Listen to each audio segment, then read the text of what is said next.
เกือบจะสิ้นปีแล้วเป็นเทศกาลให้พรกันอวยพรปีกลายก็อวยพรปีนู้นก็อวยพรมันก็เป็นกำลังใจไม่มากกว่านั้น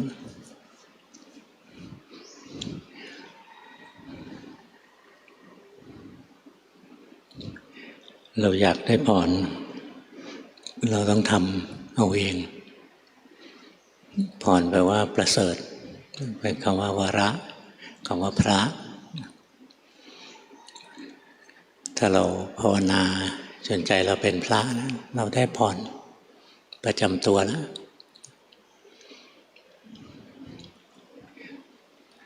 พรมันก็หนีไม่พ้นกฎแห่งกรรมถ้าเราทำชั่วมันก็คือสาปแช่งตัวเองไม่เป็นพรถ้าเราทำดีเราก็ให้พรตัวเองดีหรือชั่วได้รับพรหรือไม่ได้รับพรอยู่ที่การกระทำของเราเองคนอื่นช่วยเราไม่ได้เทวดาก็ช่วยเราไม่ได้ถ้าเราชั่วเทวดายิ่งหนีเลยไม่เข้าใกล้เทวดาเคยไปทูลพระพุทธเจ้าบอกมนุษย์น่ะเหม็นโสโครกเทวดาต้องอยู่ห่าง 1,600 กิโลถึงจะอยู่ได้ถ้าอยู่ใกล้ๆไม่ไหวโสโครกยกเว้นมนุษย์คนนั้นมีศีลที่ดีศีลเนี่ยหอมเหมือนน้ำหอมกลบกลิ่นที่น่าเกลียดของมนุษย์ได้นี่เราอยากได้พรอยากให้เทวดารักอะไรก็ต้องมีศีลนะถ้าเราไม่มีศีลไม่มีใครเข้ามาช่วยเราหรอกไปอ้อนวอนเทพพรหมเทวดาที่ไหนให้ช่วยเราก็ไม่มีทางให้การถือศีลนั่นคือการให้พรกับตัวเองขั้นหนึ่งละตั้งอกตั้งใจไม่ต้องถือเยอะหรอกเอา5 ข้อก็พอแล้วและที่สำคัญจริงๆนะก็4 ข้อแรกนะอยู่ในวงมรรคเลยข้อที่5ไปอยู่ในเรื่องของสัมมาสติได้กินเหล้าเมายาอะไรนะสติมันอ่อนเป็นตัวเบียดเบียนสตินี่ถือศีล5 ข้อไว้ให้ชีวิตก็จะได้รับพรเราได้ให้พรตัวเองด้วยนะเทวดาเขาก็ชอบเขาก็ให้พรก็ช่วยได้ก็ช่วยแต่ไม่เกินกรรมเทวดามีไหมมีไม่ใช่ไม่มีช่วยเราได้ไหมช่วยได้แต่ไม่เกินกรรมนั่นตัวชี้ขาดก็กรรมของเรานั่นแหละ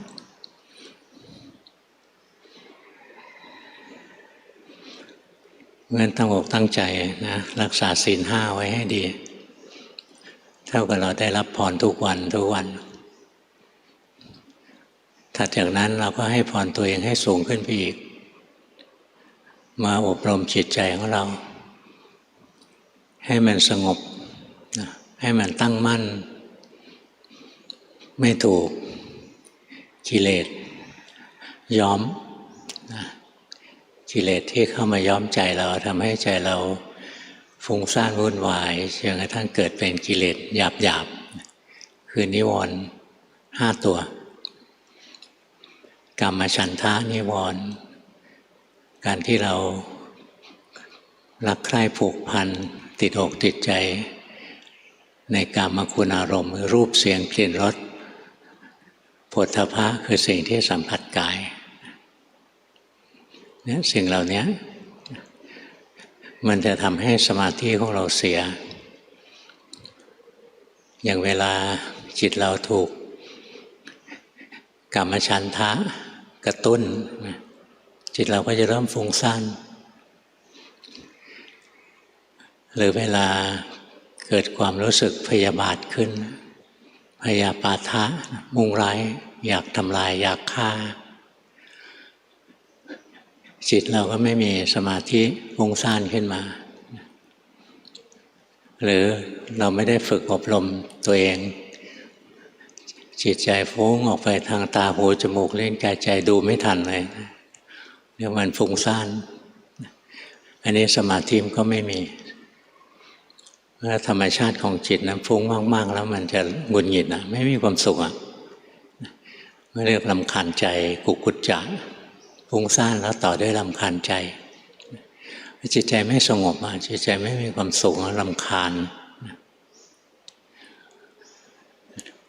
หรือเราเกิด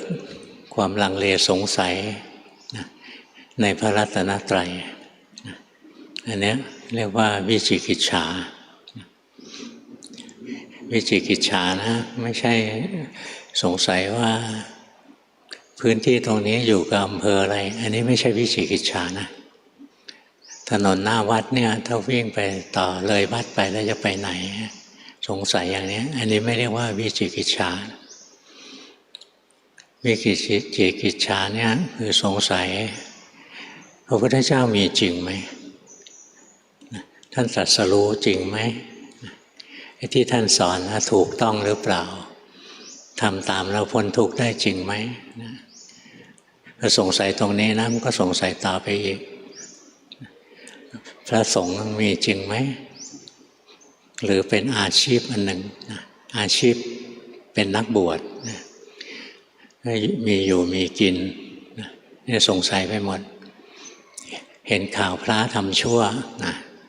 เราแยกไม่ออกเราก็เลยพระทั้งหมดชั่วคงไม่มีแล้วพระอริยะเนี่ยสงสัย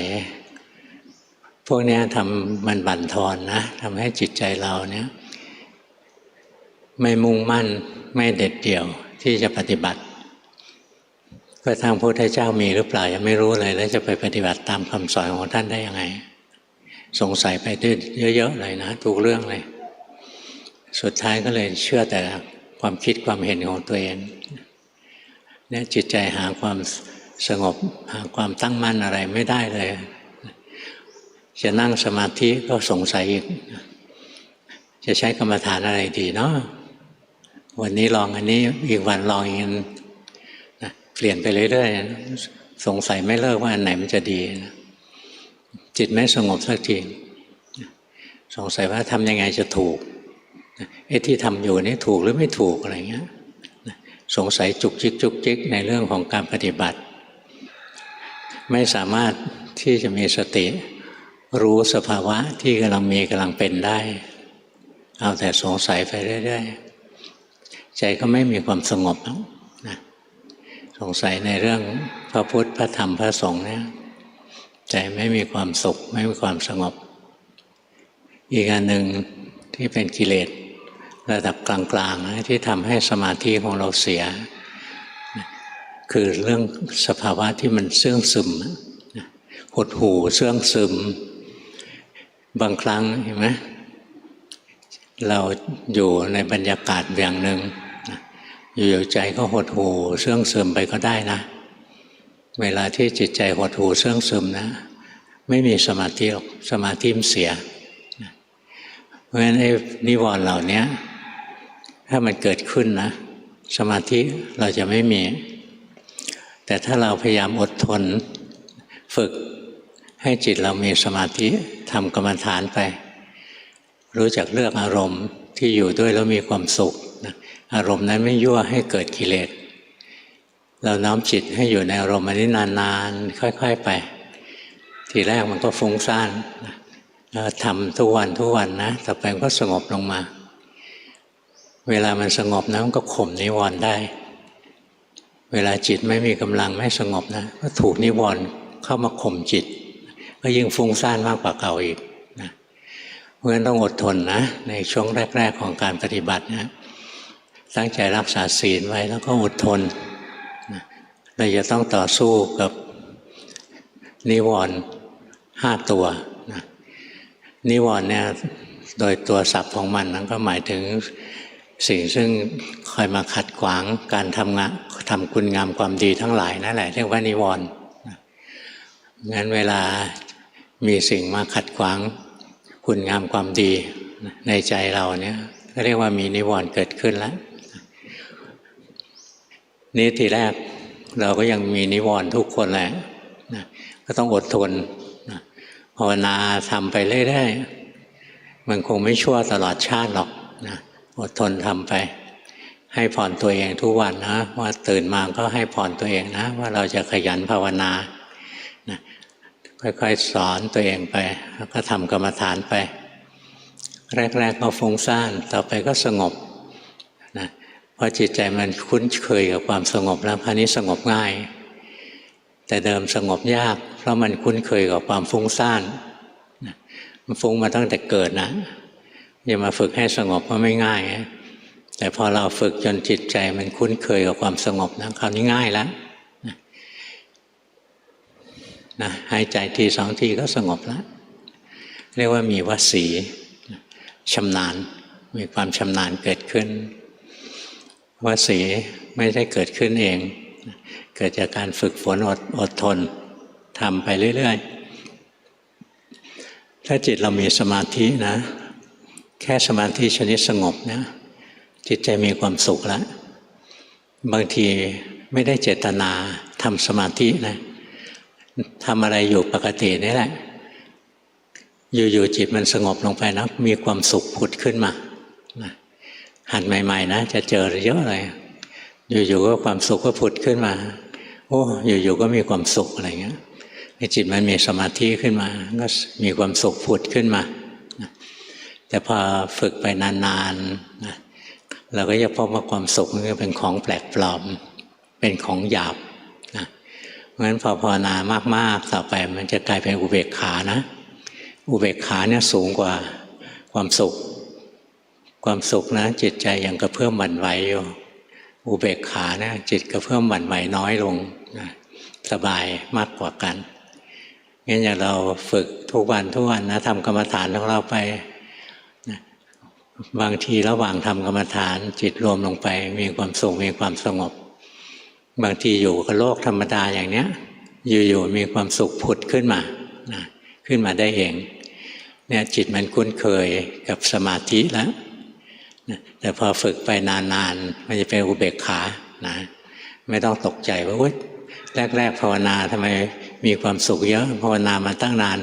หายไปไหนหมดแล้วความสุขมันเป็นของหลอกเด็กนะถ้าเราไปหลงกับมันเราก็ติดกับมันนั่นแหละไปไม่รอดพระอนาคามีว่าภาวนาเก่งๆท่านติดความสุขจากความสงบนี่นะความสุขของสมาธิเพลิดเพลินไม่อยากยุ่งกับโลกนะถ้ายังอยากอันนี้ไม่อยากอันนี้นะแสดงว่ายังเข้าไม่ถึงที่สุดของทุกข์หรอกยังยินดีพอใจในฌานสมาบัติไม่ชอบที่จะยุ่งเกี่ยวกับคนอะไรนะยังไม่ใช่หรอกนะยังจิตยังมีสองทางเลือกยังไม่ถึงที่สุดหรอกเพราะในตัวความสุขนะเป็นของที่เราก็ต้องระมัดระวังไอ้ความทุกข์นะดูง่ายเพราะเราไม่ชอบความทุกข์เกิดแล้วไปดูแล้วอยากให้ความทุกข์หายไปนะมีความทุกข์เกิดขึ้นแล้วไปเห็นแล้วว่าอยากให้หายนะอันนี้ก็ใช้ไม่ได้เหมือนกันใจไม่เป็นกลางเมื่อวานก็ยังสอนพระในนี้แหละองค์หนึ่งไปเช็ดหน้าต่างให้หลวงพ่อใจก็ประคองนิ่งๆไว้นะเพราะว่าทีแรกใจมันฟุ้งก็เลยไปประคองไว้บอกทำยังไงมันก็ไม่หายนะท่านเล่าไม่หายโอ้ยมันไม่หายหรอกไอ้การที่จิตไปสร้างภพ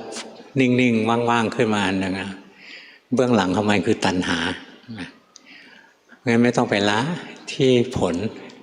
ละก็ละที่เหตุคือละที่ตัณหานะท่านบอกตัวสมุทัยตัวตัณหาให้ละไม่ใช่ละตัวทุกข์นะตัวทุกข์เป็นผลตัวภพทั้งหลายนะมันทุกข์แล้วล่ะมันเป็นผลเป็นวิบากละไม่ได้เพราะฉ ราะฉะนั้นเราภาวนานะจิตไปติดนิ่งๆอะไรอยู่แล้วเราประคองแก้ไม่ตกไม่ต้องไปนั่งแก้สังเกตลงไปเลยทำไมเราต้องไปประคองเอาไว้งั้นไปควบคุมรักษาจิตเอาไว้งั้นเพราะมันอยากดีมันอยากปฏิบัติมันอยากดีให้รู้ตัวนี้ถ้าเรารู้ทันใจที่อยากนะก็มันละได้เองแหละเพราะว่ากิเลสมันทนสติไม่ได้พอเรารู้ว่าตัวนี้คือความอยากปฏิบัตินะความอยากนั้นจะดับอัตโนมัตินะอันนี้เรียกว่าการละสมุทัยนะละด้วยการที่เราไปรู้เท่าทันมันนะทำลายมันลงไปได้นี่พอทำลายสมุทัยนะหมดไปแล้วนะก็ไม่มีความจงใจที่จะไปสร้างภพอันใดอันหนึ่งขึ้นมาแล้วเข้าไปนอนนิ่งๆอยู่ในภพอันนั้นเนี่ยก็เรียกพอเราละสมุทัยได้นะทุกข์มันก็ดับของมันเองไม่ต้องไปดับมันเพราะฉะนั้นทุกข์ให้รู้สมุทัยให้ละตัวทุกข์อย่างเราไปสร้างภพแล้วเราก็ไปติดอยู่อย่างนั้นมันอึดอัดนะไม่มีความสุขไม่ต้องหาทางแก้ให้ละที่ตัวสมุทัยดูให้ออกอะไรอยู่เบื้องหลังที่ทำให้เรามาทำจิตมาสู่จุดที่มันติดล็อกอยู่อย่างเงี้ยมันต้องมีสิ่งที่อยู่เบื้องหลังคือตัณหาเช่นอยากปฏิบัติอยากพ้นทุกข์อยากบรรลุมรรคผลนิพพานอะไรนะตัวอยากทั้งหลายตัวอยากทั้งหลายถ้าเรามีสติรู้นะมันดับทันทีเลยนะเพราะงั้นพอเหตุมันดับผลมันอยู่ไม่ได้หรอกนะมันจะอยู่ได้ช่วงหนึ่งนะเพราะว่ามันมีวิบากก็รับผลไปช่วงหนึ่งบางคนสร้างภพแน่นอึดเลยนะบังคับตัวเองเครียดแน่นมากเลยแล้วพอรู้ทันว่านี่เราอยากปฏิบัตินะเราบังคับตัวเองมากมายมันเลิกบังคับนะแต่มันยังแน่นอีกช่วงนะต้องรับวิบากเหมือนอย่างร่างกายเราเนี่ยเป็นวิบาก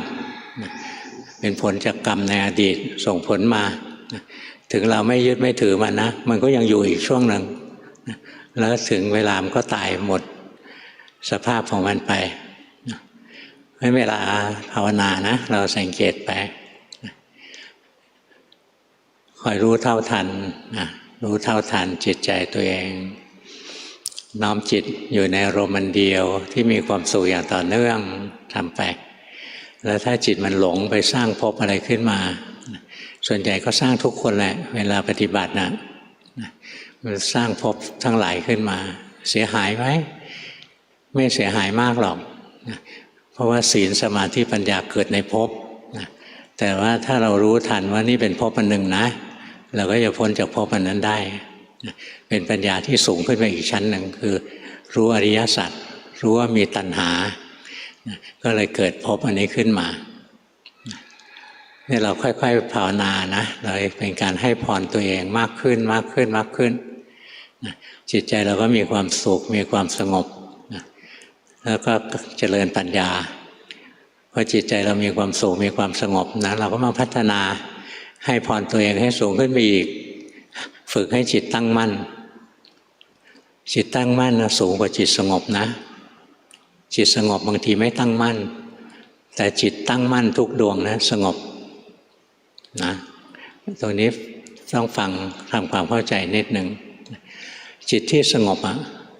ไม่ใช่ว่าจะตั้งมั่นทุกดวงอย่างเราเพ่งกสิณไฟนะเรากำหนดลงไปนะจนเห็นไฟนะจิตสงบอยู่กับไฟดับไปกลายเป็นแสงเป็นดวงปฏิภาคนิมิตขึ้นมานะจิตสงบอยู่กับปฏิภาคนิมิตอยู่อุกาอุคาหานิมิตอะไรเงี้ยนะเพราะนั้นจิตจะไม่ได้ตั้งมั่นจิตไหลไปอยู่ที่ไฟนะจิตไหลไปอยู่ที่นิมิตเพราะฉะนั้นเวลาที่จิตสงบนะไม่แน่ว่าจะตั้งมั่นหรือเปล่าแต่ถ้าเราฝึกจนจิตตั้งมั่นจิตดวงนั้นสงบอยู่ในตัวเองวิธีฝึกให้จิตตั้งมั่นสอนอยู่ทุกวี่ทุกวันบางทีก็ทำได้บางทีก็ทำไม่ได้นะพวกเราต้องฝึกให้เยอะๆหน่อยวิธีฝึกให้จิตตั้งมั่นก็อย่าไปบังคับให้จิตตั้งมั่นจิตไม่ชอบให้ใครบังคับให้มีสติรู้ทันเวลาจิตมันไม่ตั้งมั่นจิตที่ไม่ตั้งมั่นก็คือจิตที่มันไหลไปมันหลงไปทางตาหูจมูกลิ้นกายใจหลงทางใจส่วนใหญ่หลงไปคิดนะ เนี่ยมันหลงไปดูรูปในขณะที่หลงไปดูรูปเนี่ยจิตไม่ตั้งมั่นนะจิตไหลออกไปทางตาหลงไปฟังเสียงจิตไหลออกไปทางหูหลงไปดมกลิ่นจิตไหลออกไปทางจมูกหลงทางลิ้นหลงในรสนะจิตก็ไหลไปที่ลิ้นนะหลงโผฏฐัพพะว่าวันนี้อากาศเย็นดีจังเลยนะจิตก็ไหลออกไป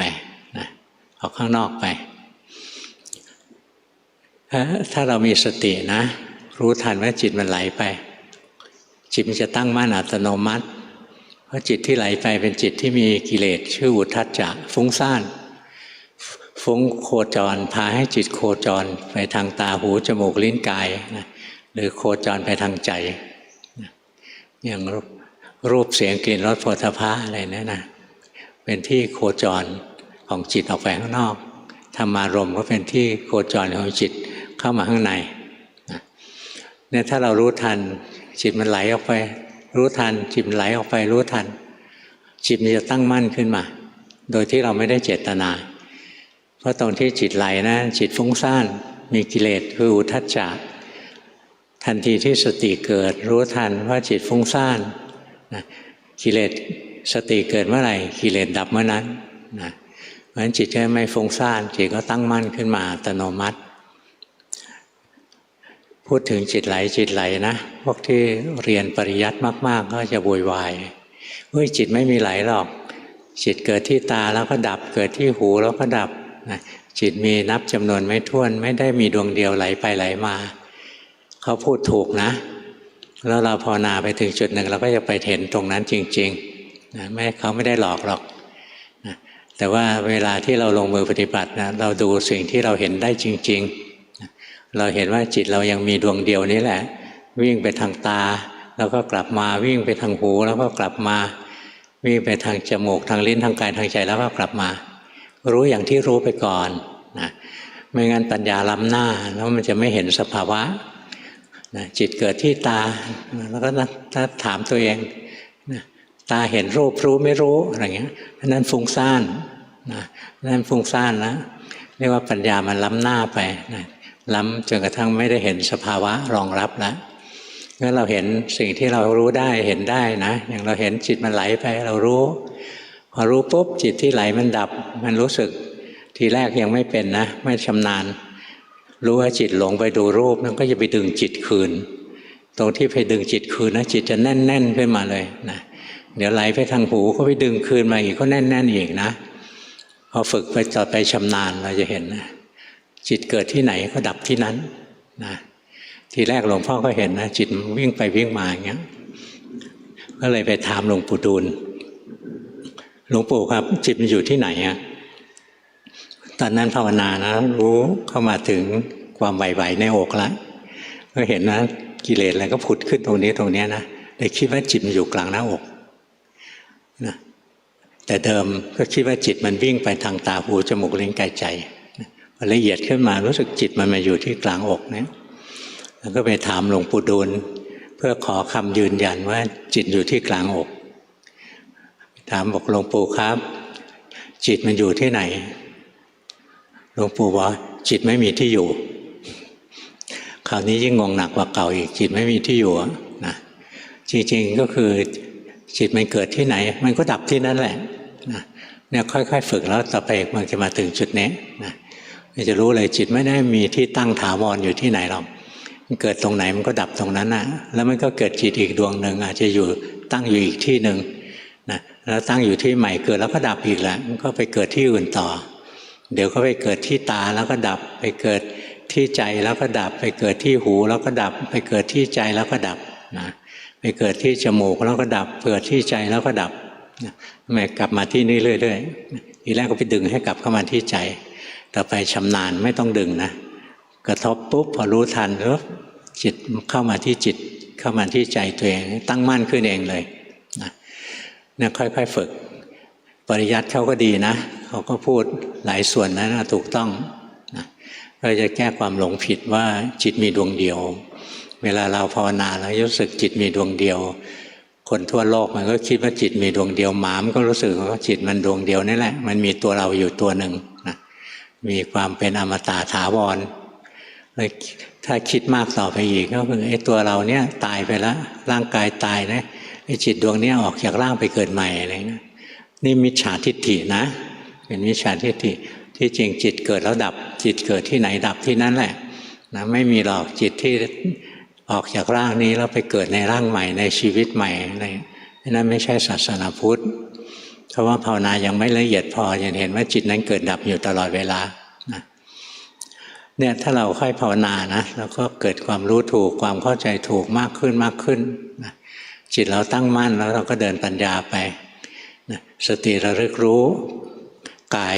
นะด้วยจิตที่ตั้งมั่นและเป็นกลางมันก็จะเห็นไตรลักษณ์ของกายว่าร่างกายนี้ไม่เที่ยงเป็นทุกข์เป็นอนัตตานะถ้าจิตเราตั้งมั่นอยู่สติระลึกรู้เวทนาความรู้สึกสุขทุกข์มันก็จะเห็นนะเวทนาก็ตกอยู่ใต้ไตรลักษณ์ไม่เที่ยงเป็นทุกข์เป็นอนัตตาไม่ใช่ตัวเราไม่ใช่ของเราจิตตั้งมั่นอยู่ระลึกรู้ความจำได้หมายรู้ระลึกสัญญานะก็จะเห็นนะสัญญาก็ตกอยู่ใต้ไตรลักษณ์เกิดขึ้นตั้งอยู่แล้วก็ดับไปไม่ใช่ตัวเราไม่ใช่ของเราถ้าจิตตั้งมั่นอยู่แล้วสติ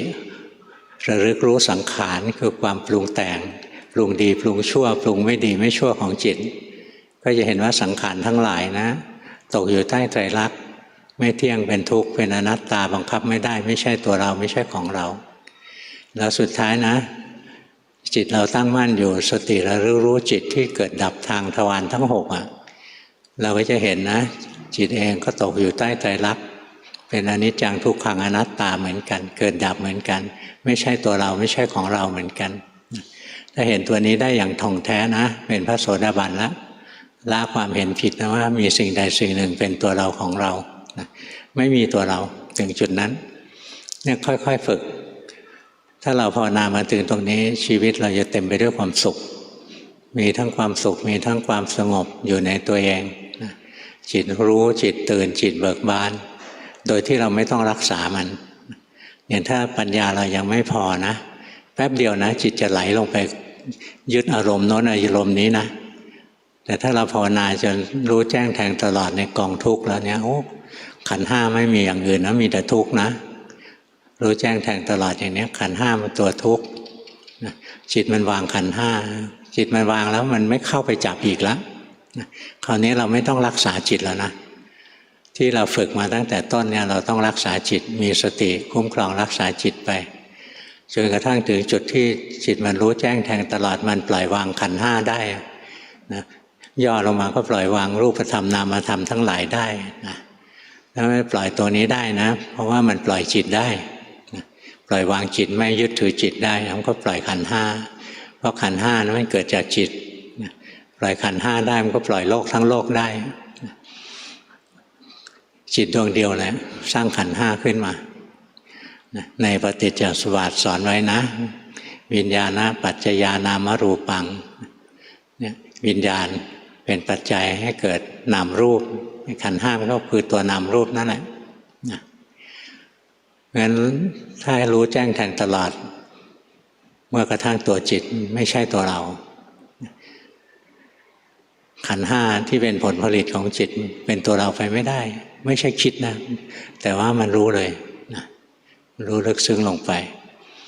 แล้วค่อยฝึกนะฝึกถ้าเราภาวนามาถึงจุดนี้นะเห็นว่าขันธ์ห้าไม่ใช่เราเราไม่ใช่ขันธ์ห้าไม่มีเราในขันธ์ห้าไม่มีเรานอกเหนือจากขันธ์ห้าอีกไม่มีเราที่ไหนเลยนะตรงนั้นแหละจิตของเราเป็นพระแล้วเรียกว่าพระโสดาบันเห็นไหมจิตเราเป็นพระพระบอกแล้วพระแปลว่าประเสริฐนะวระนะนั่นแหละได้รับพรสูงสุดแล้วนะถ้าได้เป็นโสดาบันนะพระเจ้าบอกว่าดีกว่าเป็นพระเจ้าจักรพรรดิอีกนะเจ้าจักรพรรดิครองโลกได้นะมีทุกสิ่งทุกอย่างมากมายนะท่านบอกว่าเป็นพระโสดาบันยังดีกว่าได้สมบัติของจักรพรรดิอย่างเราไม่รู้จักจักรพรรดิยุคนี้ไม่มีนะคนที่จะครองโลกได้นะอย่างมหาเศรษฐีใช่ไหมมีเงินมากเป็นแสนล้านอะไรเงี้ยกินข้าวได้เท่าไหร่วันหนึ่งใช่ไหมให้กินข้าวได้แค่นี้แหละมีบ้าน100 หลังมันก็อยู่ได้หลังเดียวแหละอยู่ได้ครั้งละหลัง มีเมีย100 คนมันก็อยู่ก็ได้ทีละคนเท่านั้นแหละนะเพราะงั้นมันไม่มีสาระแก่นสารนะทรัพย์สมบัติอะไรมากมายนะมันเอาไว้หลอกให้คนหลงให้คนแย่งกัน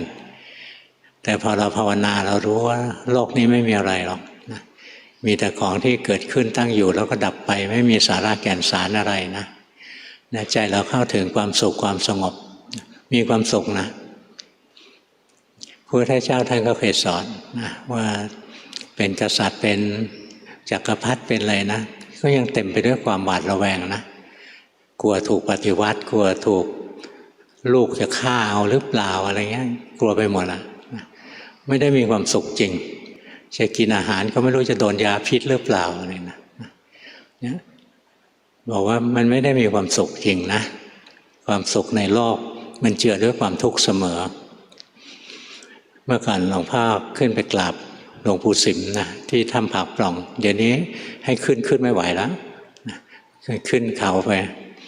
ก่อนยังหนุ่มอยู่ก็ขึ้นไหวหลวงปู่ท่านแก่แล้วท่านยังขึ้นได้นะเพราะว่านั่งเสลี่ยงลูกศิษย์หามขึ้นไปนะเสลี่ยงหนักนะหามมีผู้หญิงคนหนึ่งนะถ้าทางร่ำรวยที่บ้านผลิตธูปขายธูปนะเอาธูปมาถวายหลวงปู่เยอะเลยแล้วบอกว่าด้วยบุญจากการถวายธูปหลวงปู่เนี้ยนะขอพรหลวงปู่ขอให้รวยนะให้รวยมากๆเลยรวยเยอะๆเลยนะหลวงปู่ก็ยิ้มนะบอกรวยแล้วทุกข์นะเขาถามหลวงปู่มันทุกข์ยังไงคะเดี๋ยวโจรมันมาปล้นนะมันไม่มีความสุขนะงั้นบอกงั้นขอพรเพิ่มอีกข้อหนึ่งขอไม่ให้โจรมาปล้นนะเอารวยแบบโจรไม่ปล้นหลวงปู่ก็เลิกพูดเลยนะยิ้มไปนะเนี่ยความสุขของโลกนะมันเจือทุกข์มันยังไม่ประเสริฐจริงหรอกให้พรบอกให้ร่ำรวยให้ร่ำรวยก็เท่ากับบอกให้มีภาระไปอีกแบบหนึ่งนะคนรวยก็มีภาระนะมีเงินเยอะๆเอาไปลงทุนโน้นลงทุนนี้บอกสบายแล้วชีวิตนี้ไม่ต้องทำมาหากินนะให้เงินทำงานแทนปรากฏว่าโดนโกงไปแล้วอะไรนะเพราะฉะนั้นสมบัติทางโลกนะสมบัติผลัดกันชมนะอย่าไปหลงกับมันมากไม่มีก็ไม่ได้ก็ต้องมีนะแล้วก็มีแล้วก็พอประมาณแล้วก็พัฒนาศีลสมาธิปัญญาคือความรู้ถูกเข้าใจถูกเข้าใจโลกเข้าใจชีวิตรู้ว่าสิ่งทั้งหลายมันชั่วคราวนะไม่มีอะไรยั่งยืนถาวรหรอกเกิดขึ้นตั้งอยู่ดับไปทั้งหมดแหละเนี่ยถ้าใจเราได้ธรรมะที่เห็นว่าทุกสิ่งเกิดแล้วดับทั้งสิ้นนะเป็นธรรมะระดับพระโสดาบันเห็นไหมพระโสดาบันเป็นพระแล้วนะเป็นฆราวาสแล้วได้โสดาบันก็คือเป็นพระนะเพราะในบทสังฆคุณเห็นไหมท่านบอกสุปฏิปันโนภควโตสาวกสังโฆนะครับนะพระสงฆ์สาวกของพระพุทธเจ้าปฏิบัติดีปฏิบัติธรรมะเพื่อออกจากทุกข์อะไรนะมีลักษณะของพระสงฆ์ที่ดีแล้วใครบ้างที่เป็นพระสงฆ์ที่ดีนะคู่แห่งบุรุษ4คู่นับเรียงตัวบุรุษได้8บุรุษนะบุรุษนี้แปลว่าคนนะรวมสตรีด้วย4คู่คืออะไรโสดาปัตติมรรคบุคคลโสดาปัตติผลบุคคลนะสกิทาคามีมรรคสกทาคามีผลอนาคามีมรรคอนาคามีผลใน3คู่ละอรหัตตมรรคอรหัตตผลนะนี่คู่ที่4บอกว่ามี4คู่นะนับเรียงรายละเอียดลงไปได้8นะนี่แหละคือสาวกของพระพุทธเจ้านะเพราะฉะนั้นท่านไม่ได้บอกนะว่าต้องบวชถึงจะเป็นสาวกนะถ้าเมื่อไหร่เราได้เป็นสุปฏิปันโนนะได้เป็นพระโสดาบันขึ้นมาเนี่ยเป็นสุปฏิปันโนตัวจริงแล้วนะเราเป็นพระในขณะนั้นแหละนะเป็นพระโสดาบันไม่ต้องบวชก็ได้นะจะบวชก็ได้ไม่บวชก็ได้แล้วแต่สถานการณ์นะเพราะฉะนั้นความเป็นพระนะไม่ได้อยู่ที่เครื่องแบบอย่างหลวงพ่อเนี่ยเป็นพระสมมุติเนี่ย แต่งตัวอย่างนี้สมมุติว่าเป็นพระอย่างโยมนะหัวดำนุ่งผ้าถุงนุ่งกางเกงอะไรนะภาวนาดีๆได้โสดาบันนะก็โยมก็เป็นพระละนะเพราะฉะนั้นได้รับพรนะเป็นพระนั่นก็คือประเสริฐละเป็นผู้ประเสริฐนะได้รับพรเพราะฉะนั้นสรุปก็คือพรปีใหม่เลิกขอสักทีเถอะนะขออยู่นั่นแหละก็ขอโน่นขอนี่นะทำเอาเองพรนะรักษาศีลฝึกจิตฝึกใจให้สงบฝึกจิตฝึกใจให้รู้เนื้อรู้ตัวนะเจริญปัญญาให้เห็นความจริงท่องแท้ของกายของใจนะรูปนามขันธ์ห้านะให้เห็นว่ามันไม่เที่ยงเป็นทุกข์เป็นอนัตตาแล้วเราก็เป็นพระได้รับพรทุกวันเลยนะได้รับพรอยู่ทุกวันไม่ต้องขอใครนะนี่แหละพรเมื่อ2-3 วันนี้ก็มีเมื่อวานก็มีนะบอกปีใหม่แล้วขอพรจากหลวงพ่อก็ให้พรอย่าทำชั่วนะทำความดีนะฝึกจิตฝึกใจไปเขาก็งงนิดหน่อยนะนี่พรเหรอโอ้นี่ละพรตัวจริงละนะส่วนขอให้เธอทั้งหลายอยู่เย็นเป็นสุขรวยนะให้ทุกคนร่ำรวยมีสุขภาพดีโถหลวงปู่หลวงตาอะไรสุขภาพยังไม่ดีเลยนะไปขออะไรที่อินโนเซนต์อย่างนั้นนะเพราะฉะนั้นถ้าอยากได้พรนะอย่าทำความชั่วทำความดีเอาไว้นะฝึกจิตฝึกใจของตัวเองจนสะอาดผ่องแผ้วนั่นแหละคือพรสูงสุดของพวกเราชาวพุทธนะงั้นวันนี้เทศรับ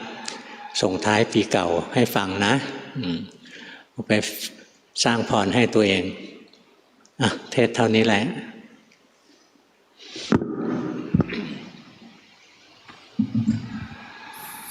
เบอร์ 1นั่งสมาธิและเดินจงกรมวันละ1 ชั่วโมง 30 นาทีระหว่างวันเห็นอารมณ์ที่เปลี่ยนไปเมื่ออารมณ์มากระทบดูลมหายใจเห็นความเปลี่ยนแปลงของความรู้สึกที่เกิดกับร่างกายอารมณ์ต่างๆจบเร็วขึ้น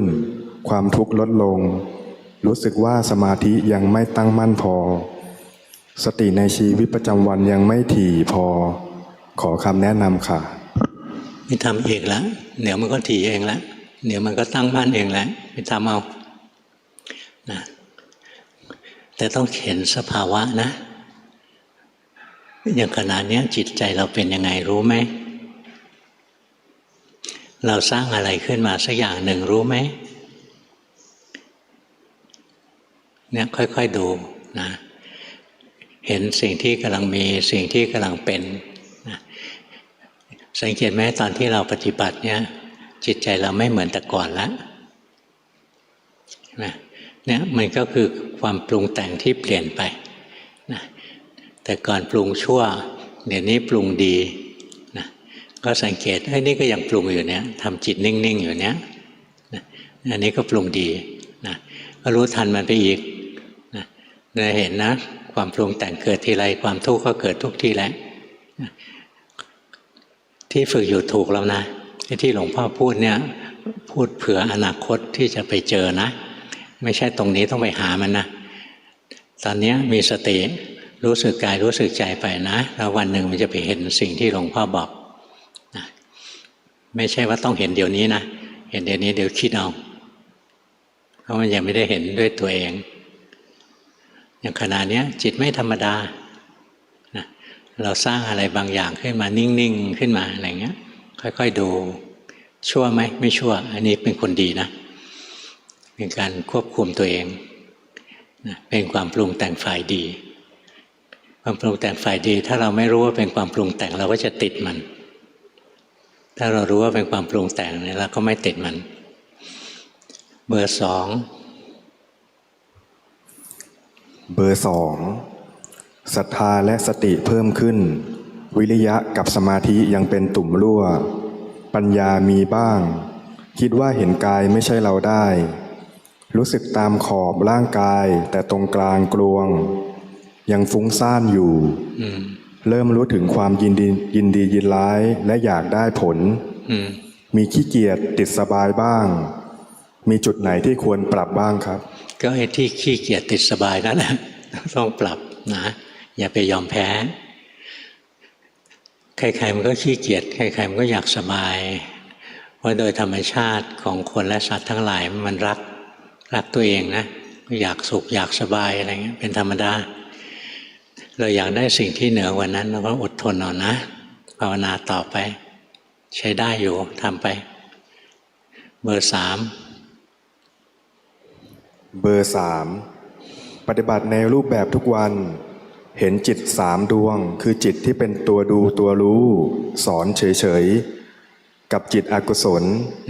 และจิตอัตตาที่สร้างจิตอีกดวงมาหลอกตัวเองจนแยกดีชั่วไม่ออกมองเห็นแต่ความไม่ดีเกิดถี่ยิบในการใช้ชีวิตทางโลกตัวตนติดสนุกทำให้ศีลข้อ 4ไม่บริสุทธิ์บ่อยๆนั่นแหละตัวนี้แหละขอหลวงพ่อเมตตาสั่งสอนค่ะนั่นแหละรู้อยู่แล้วนี่ก็ไปสำรวมระวังเอานะของเรามันรั่วอยู่ตรงนี้แหละเบอร์ 4เบอร์ 4เดี๋ยว3 คนนี้น้ำเก่งนะหลวงพ่อยังไม่ทันบอกแล้วเขารู้ด้วยตัวของเขาเองได้ดีอ่ะทั้ง3 คนนะเบอร์ 1ติดสภาวะอันหนึ่งนิ่งๆอยู่รู้สึกไหมให้รู้ทันนะทำไมมันต้องเป็นนิ่งอย่างเนี้ยเพราะมันอยากดีอยากปฏิบัติเห็นไหมตัณหามันอยู่เบื้องหลังนะให้รู้ทันนะรู้เฉยๆไม่ต้องหาทางแก้หรอกให้รู้ว่ากำลังติดอะไรอย่างหนึ่งอยู่รู้แค่นี้พอละเบอร์ 4เบอร์ 4ทุกวันทำในรูปแบบด้วยการเดินจงกรมหลังตื่นนอนและก่อนเข้านอนครั้งละ1 ชั่วโมงสังเกตว่าการทำในรูปแบบตอนค่ำรู้สึกตัวได้น้อยหมดแรงจึงตั้งใจที่จะอยู่กับเครื่องอยู่คือกายของตัวเองในชีวิตประจำวันให้มากขึ้นแต่ยังทำไม่ค่อยสำเร็จยังพยายามอยู่ขอคำแนะนำจากหลวงพ่อด้วยค่ะก็ทำต่อไปแหละเดี๋ยวมันค่อยดีขึ้นแหละฝึกเรื่อยๆไปนะเดี๋ยวมันก็ดีที่จริงมันก็ดีขึ้นมาตั้งเยอะแล้วล่ะเดี๋ยวนี้เราไม่เหมือนเราคนก่อนรู้สึกไหมเราเปลี่ยนไปตั้งเยอะแล้วนะฝึกไปทำถูกแล้วทำอีกวันนี้ตรวจการบ้านง่ายเก่งๆทั้งนั้นเลยแต่ละคนเบอร์ 5เดี๋ยวแป๊บหนึ่งเบอร์ 4หลงไปอยู่ในโลกของความคิดรู้ไหมไม่เอานะหลงแล้วรู้ไม่ใช่หลงยาวๆธรรมะเรียนไม่ได้ด้วยการไปนั่งคิดเอานะรู้สึกเอารู้ทันสภาวะที่กำลังมีกำลังเป็นจิตฟุ้งซ่านไปคิดแล้วรู้ทันเนี่ยเบอร์ 5ดีนะว่าไปเบอร์ 5ปฏิบัติในรูปแบบรักษาศีล 5สวดมนต์เช้าเย็นนั่งสมาธิเป็นหลักบริกรรมเข้าพุทธออกโทสลับกับหลงแล้วรู้ในชีวิตประจำวันดูจิตสลับดูกายเนืองๆรู้ทันจิตได้มากขึ้นแต่ยังหลงบ่อยเห็นและเข้าใจทุกเวลาสวดมนต์มีความง่วงและหาวมากขอหลวงพ่อเมตตาชี้แนะกรรมฐานที่เหมาะสมค่ะที่ทำอยู่นะดีนะทำอีกทำไปทำมาดีแล้วล่ะไม่ต้องดิ้นรนมากกว่านี้นะทำให้สม่ำเสมอสำคัญยิ่งกว่าดิ้นรนแสวงหาว่าทำยังไงดีทำไปอย่างสม่ำเสมอนั่นแหละดีเบอร์ 6ฝึกแผ่เมตตาในรูปแบบระหว่างวันดูจิตตึงบ้างนุ่มนวลบ้าง6 เดือนที่แล้วหลวงพ่อบอกให้หลงแล้วรู้ก็เลยเริ่มระลึกรู้จิตบ่อยๆเห็นจิตที่หลงเนียนๆอยู่ภายในดับเจตนาระลึกรู้เป็นขณะแต่มันยังเจตนาอยู่ช่วงหลังรู้สึกจิตไม่เข้าฐานติดนิ่งว่างดูอะไรไม่ออกมุ่งมั่นตั้งใจอยากเจริญปัญญาขอหลวงพ่อชี้แนะครับจิตมันฟุ้งซ่านนะตอนนี้รู้สึกร่างกายไว้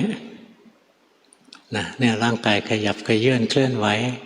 ร่างกายยืนเดินนั่งนอนร่างกายหายใจออกร่างกายหายใจเข้ารู้สึกเรื่อยๆนะเมื่อจิตมันมีกำลังขึ้นมาแล้วมันถึงจะดูจิตดูใจออกนะถ้าอย่างฟุ้งอย่างนี้จะดูจิตไม่ได้ชัดหรอกนะ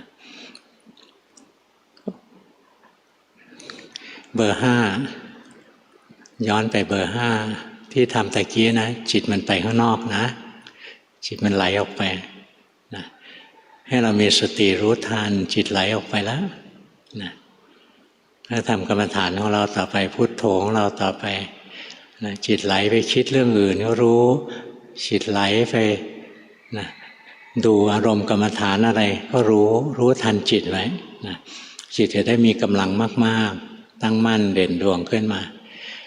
ถ้าจิตมันมีกำลังมากพอนะสติระลึกรู้อะไรมันก็จะเห็นไตรลักษณ์เลยนะเบอร์เจ็ด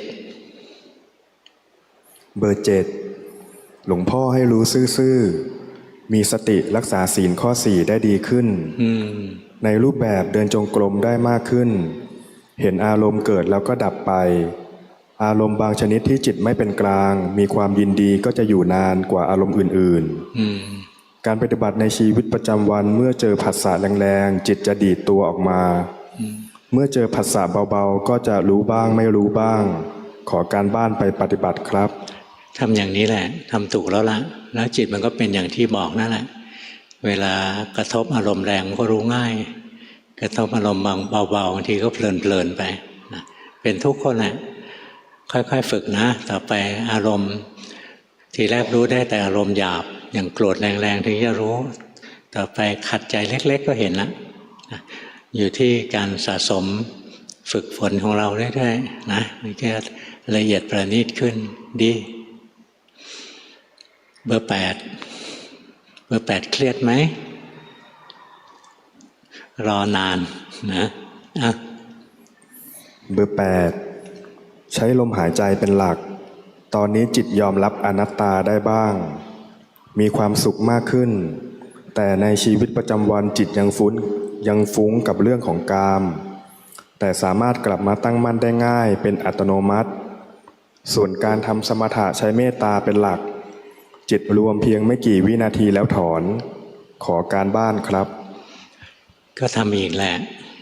นะทำอย่างที่ฝึกนี่แหละสะสมไปปกติเวลาจิตจะรวมนะให้ใหม่ๆเนี่ยพอรวมปุ๊บก็เด้งออกเลยไม่สามารถทรงอยู่ได้ก็ฝึกไปไม่ได้ฝึกให้มันทรงนะมันทรงเองแหละต่อไปมันก็สงบอยู่ได้ตั้งมั่นอยู่ได้กำลังของสตินะก็จะช่วยให้เรามีศีลมีสมาธิมีปัญญาเพิ่มขึ้นนะไปทำเอานะอดทนไว้กิเลสเราเรียงแรงเราก็ต้องสู้เอาแหละนะอย่าให้ผิดศีลเท่านั้นนะเบอร์3เรื่องฟุ้งซ่านเก่งนะช่างพูดช่างคุยอะไรเนี่ยระวังตัวเนี้ยนะเบอร์6ทำไมมันซึมรู้สึกไหมมันซึมปกติซึมแบบนี้ไหมไม่แบบนี้นะไม่แบบนี้ใช้ได้นี่ซึมแบบคนเคยตื่นสายแล้วต้องมาลุกขึ้นมาตื่น จิตมันยังไม่ตื่นวันนี้เทศให้ฟังเท่านี้นะวันนี้เทศได้เร็วดีจังเลยถือว่ามีพัฒนาการนะต่อไปจะเทศแบบหลวงปู่เหรียญให้ได้เลยต้องฝึกอีกเยอะเลยนะหลวงปู่เหรียญไปเทศที่ศาลาลุงชินนะ20 นาทีเองแต่น่าฟังนะเทศยาวๆนี่หลวงพ่อไม่ชอบเบื่อเชิญกลับบ้าน